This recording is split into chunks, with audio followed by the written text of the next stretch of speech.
Toujours définir qu'une espèce est la plus grande d'un groupe peut générer des conflits et des controverses, car généralement certains sont très évidents, dans d'autres cas on désigne une seule sous-espèce comme telle. Mais il arrive que des individus d'autres sous-espèces les dépassent.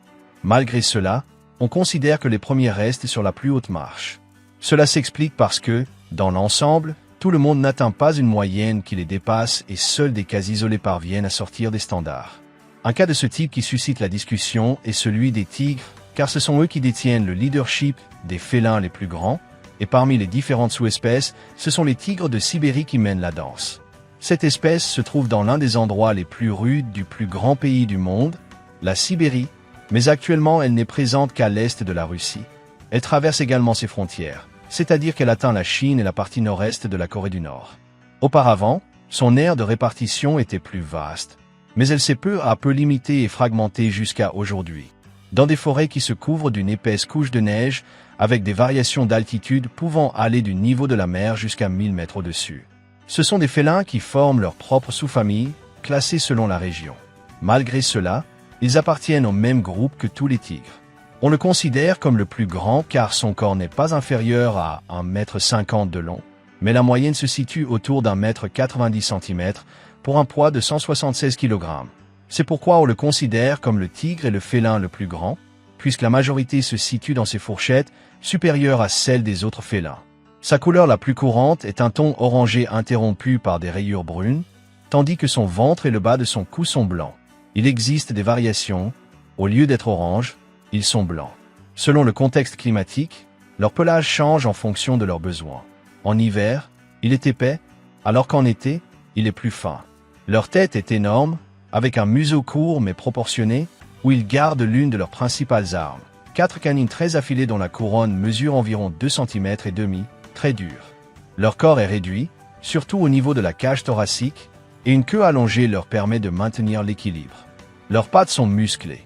Rien que la patte avant peut couvrir la poitrine d'un être humain, mais elles ne sont pas très longues. Ils ont 5 doigts aux pattes avant, dont un est un ergot, et des griffes rétractiles. Aux pattes arrière, 4 doigts, mais leurs griffes sont toujours exposées. Les griffes, qui sont leur principal moyen de défense, ont une longueur considérable et sont aussi tranchantes que des couteaux de combat. Leur dimorphisme sexuel réside dans la taille. Les mâles sont plus grands que les femelles, et leurs gonades sont visibles. Ce sont des animaux solitaires et on ne les voit ensemble qu'en période de reproduction ou une mère avec ses petits. En dehors de cela, ils passent toute leur vie en complet isolement social, comme tous les tigres. Ils ont également un comportement plus nocturne, ce qui leur permet d'être plus discrets, tandis que leurs rayures trompent leur proie grâce à l'illusion d'optique formée par leurs motifs et l'environnement. Ils recherchent donc des hautes herbes pour se cacher. Ils parcourent leur territoire sur 1 km par jour. Ce sont d'excellents grimpeurs, ils sautent aux arbres pour y monter, avec un bond de 8 à 9 mètres, mais ils effectuent plus fréquemment des sauts sur une distance plus courte. Ils savent nager et même plonger, étant une espèce qui brise le stigmate des félins qui n'aiment pas l'eau, car ils s'immergent volontiers pour atténuer la chaleur qu'il peut faire en été. En hiver, ils empruntent des routes inhabituelles, comme certains cours d'eau gelés pour se déplacer, ou les chemins creusés par les migrations d'herbivores. Mais ils ont tendance à rester dans une même région et n'hibernent pas. Leur communication principale passe par les odeurs, l'odorat est très important. L'ouïe leur permet d'identifier facilement proie et danger. Ils émettent également des vocalisations puissantes, d'intensité variée, qui reflètent leur humeur. Leurs moustaches sont très sensibles et perçoivent les moindres mouvements, ce qui les aide dans leur chasse. Ce sont des carnivores stricts, c'est sans grave dire qu'ils ne consomment que de la viande. Celle-ci provient de multiples espèces de tailles différentes. En général, ils recherchent des herbivores qu'ils prennent en embuscade, s'approchant par derrière pour leur mordre le cou et provoquer une asphyxie. Ils agissent ainsi car ils n'ont pas la capacité de les poursuivre, puisqu'ils se fatiguent très vite, donc ils se voient obligés d'attaquer par derrière. Cependant, ils le font aussi de face s'ils se sentent menacés ou s'ils ont très faim. Leurs proies plus petites subissent une morsure mortelle par sa force. Parmi leurs variétés d'herbivores, on trouve aussi l'attaque d'ours bruns ou la recherche de saumons. Mais leur proie principale, et ce qui détermine leur répartition, seraient les wapitis. Ces spécimens peuvent se reproduire à n'importe quelle période de l'année. La femelle indique son estrus par des odeurs et des sons qu'elle émet pendant 3 à 9 semaines, en utilisant aussi des marques de griffes sur l'écorce des arbres pour signaler cet événement. Une fois réunis, Ils passent ensemble 5 à 6 jours, puis l'accouplement a lieu et le mâle s'en va. La gestation dure 3 à 3 mois et demi, 102 jours. La femelle peut donner naissance à une portée de 2 à 4 petits. Comme chez la plupart des carnivores, ils naissent sans défense, les yeux et les oreilles fermés, avec un poids de 780 à 1600 grammes, qui s'ouvriront progressivement. Ils sont placés dans des grottes, des terriers ou de hautes herbes pour les protéger pendant que la mère cherche de la nourriture. Ils commencent à entendre entre 9 et 11 jours et ouvrent les yeux au bout de 14 jours. La mère consacre alors la majeure partie de son temps à ses petits et les allaite. Le sevrage a lieu entre 90 et 100 jours.